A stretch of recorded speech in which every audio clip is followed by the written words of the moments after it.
Est-ce que vous avez entendu parler des élections présidentielles ?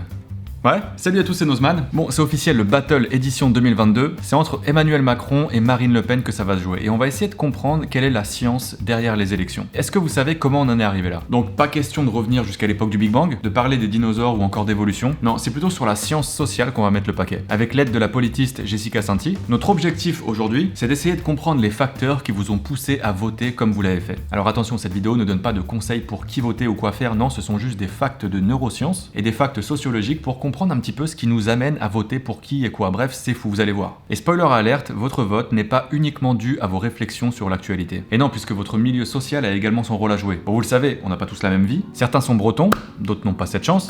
Je suis breton. Certains pratiquent une religion, d'autres ne croient en rien. Certains ont pas mal de sous, d'autres en ont moins. Autant de facteurs qui peuvent en fait déterminer la manière dont vous pensez. Ouais, votre libre arbitre en prend un petit peu un coup là. Bon, c'est en tout cas l'avis des premiers sociologues à s'être penchés sur la question au XXe siècle. Pour eux, il n'y a pas de doute, on pense politiquement comme on est socialement. Un avis un peu dérangeant, mais qui ne tire pas de nulle part en fait. Ça vient d'une étude menée en 1940 aux États-Unis. Vous savez, cette époque où la télé était encore un petit peu en noir et blanc. Cette année-là, en fait, une élection présidentielle se tenait. Les challengers, c'était pas moins que les démocrates Franklin Delano Roosevelt et l'avocat républicain Wendell Willkie. Je vous le rappelle au cas où, c'est Franklin Roosevelt qui a gagné, mais à l'époque, en fait, le match n'était pas encore joué. Enfin, c'est ce qu'on aurait pu penser. A striking feature in this momentous 1940 election was the fact that the chief plank of both candidates was aid for Britain. We may be assured that supplies of war material from America will come in ever increasing quantities.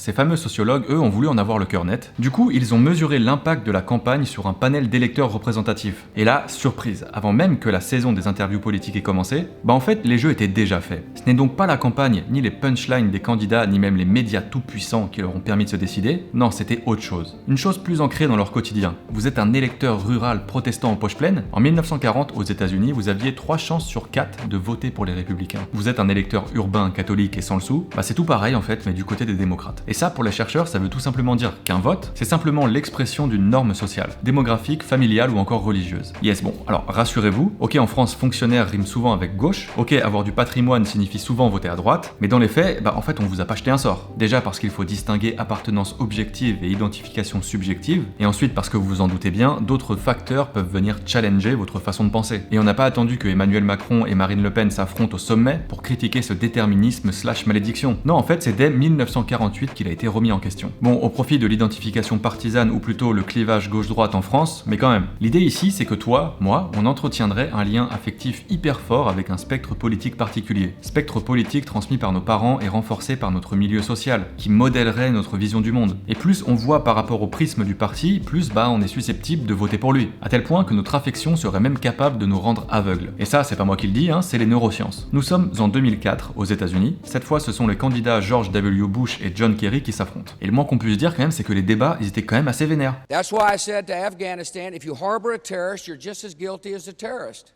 Le moment parfait, à en croire un chercheur américain, pour venir décortiquer le cerveau des Américains. Plus précisément, le cerveau d'électeurs démocrates et républicains engagés. Le test, c'était simplement d'exposer ces militants à des images de leurs favoris contredisant son adversaire. Et à l'aide de scanners cérébraux, d'analyser la manière dont ils recevaient ces infos. Et là, étrange, les militants étaient capables d'avoir un avis éclairé sur les erreurs, les incohérences et même les mensonges du candidat du parti opposé. Mais, vous le devinez, pas sur ceux du candidat qui avait leur voix. Pas de bol.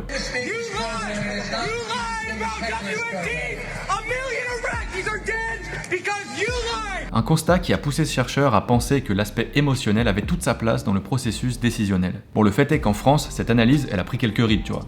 Et déjà parce qu'elle n'explique pas la montée des extrêmes, ni même la mobilité électorale qui est devenue un enjeu majeur des élections, et ça c'est plutôt un bon point pour la thèse de l'électeur éclairé. Ok, vous pouvez vous laisser influencer par votre milieu social, ok, la manière dont vous avez été socialisé à la politique peut aussi compter, mais oui, félicitations, vous pouvez aussi avoir un avis réfléchi. En sociologie électorale, cette stratégie s'appelle le vote sur enjeu. Et ça veut dire que vous votez en fonction d'un enjeu de la campagne qui vous tient à cœur. Tellement d'ailleurs qu'il agit comme un curseur, voire même un facteur d'exclusion des candidats que vous n'estimez pas à la hauteur. Un exemple récent, c'est tout simplement la situation en Ukraine. La Russie et l'Ukraine étant de gros exportateurs d'énergie et de matières premières alimentaires, les prix se sont naturellement envolés, et avec eux les inquiétudes des Français, à tel point que vous étiez 6 sur 10 électeurs à assurer mi-mars que votre choix serait porté vers la santé de votre porte-monnaie en fait. Et l'idée d'un électeur rationnel, elle ne date pas du début du désamour des Français pour leur politique. Non, c'est c'est même dès le siècle dernier que le politique Anthony Downs a commencé à l'évoquer outre-Atlantique. Son postulat, c'était tout simplement que l'électeur avait des préférences politiques. Préférences politiques qu'il était capable de hiérarchiser. Et grâce à son analyse, eh bien l'électeur stratège sera en fait capable de choisir l'alternative électorale maximisant ses potentiels gains. En gros, c'est comme choisir sa marque préférée de café au supermarché. Bon, selon Anthony Downs, par contre, il n'y a pas que la bonne volonté qui compte. L'évaluation de la capacité d'un candidat à atteindre son but aussi. Et dans ce domaine, eh bien l'évaluation de la personnalité d'un candidat peut parfois rebattre les bulletins. Breaking news, oui, la personnalité des politiques influence votre choix électoral. Charisme, posture présidentiable, talent d'orateur, expérience, évaluation de la capacité à gagner, tous ces facteurs sont en fait des éléments capables de modifier votre comportement électoral. Enfin ça, s'il parvient à vous garder dans la poche tout au long de sa campagne. Et le débat d'entre deux tours 2017 nous l'a bien prouvé, c'est pas toujours gagné quoi. C'est de la poudre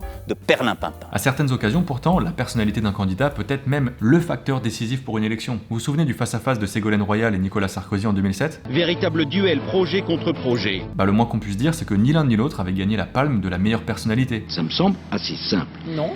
Résultat, les électeurs se sont mobilisés. Ouais, mais pas pour les idées, mais plutôt pour faire barrage à celui ou celle qu'ils préféraient critiquer. Quelle indignité. En matière de personnalité, le président part souvent avec un bonus. Et ça, c'est ce qu'on appelle la prime au sortant. Une longueur d'avance qu'il obtient car il coche déjà dans l'esprit des électeurs les cases expérience, incarnation du chef d'État et surtout notoriété. Avec toutes les crises qu'on se bouffe à chaque mandat, on va pas se mentir, c'est difficile de le rater. Et ça, vous en doutez, ça peut aider. Bon, par contre, vous en doutez, il n'y a pas que la personnalité qui compte, il y a aussi l'apparence physique. Et ça, on le sait parce que les neurosciences ont encore frappé. Il y a quelques années, elles nous ont révélé que dans notre cerveau, compétence rime souvent avec apparence. Pour en arriver à cette conclusion, c'est simple, des chercheurs ont présenté la photo de deux véritables candidats à un panel de participants qu'ils ne les connaissaient pas, et là, leur mission était simple. Deviner avec cette unique photo à l'appui, celui qui allait être élu. En théorie, vous êtes d'accord, le résultat aurait théoriquement dû être 50-50. Mais en pratique pourtant, ça s'est pas du tout passé comme ça. Mieux en fait, ils sont même 72% à avoir visé juste. Et si une simple photographie leur a permis de prédire le résultat d'une élection, eh bien, ça veut tout simplement dire que l'apparence physique pourrait bien influer sur le processus de choix. En fait, la conclusion des chercheurs, c'est que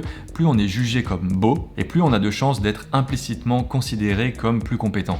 C'est fou quand même. Pire, une étude finlandaise réalisée en 2014 a démontré que répondre aux critères de beauté permettrait même d'obtenir 14% de voix en plus qu'un adversaire au physique un peu moins ouf. Rien que ça, 14% quoi. Bon, la bonne nouvelle, c'est qu'une élection ne se fait pas sur le meilleur profil d'un candidat. Et pour deviner qui sera le prochain président, eh bien c'est peut-être dans les critères cités qu'il faudra piocher. Ou alors on peut simplement patienter. Voilà, j'espère que ça vous aura intéressé parler des élections, de la science qu'il peut y avoir derrière des élections. C'est dingue, hein, vraiment, il y a plein de comportements sociaux, de neurosciences, etc. qui sont liés à ça, c'est incroyable. Si cette vidéo vous a plu et que vous voulez soutenir, n'hésitez pas à mettre un petit pouce en l'air et à partager cette vidéo sur Twitter, Facebook, tout ce que tu veux en fait. Bref, tu connais la chanson. Merci à tous. Merci comme d'habitude pour votre soutien. On se donne rendez-vous très bientôt pour une nouvelle vidéo et quant à moi, je vous dis à très bientôt car la science n'attend pas. Bye bye.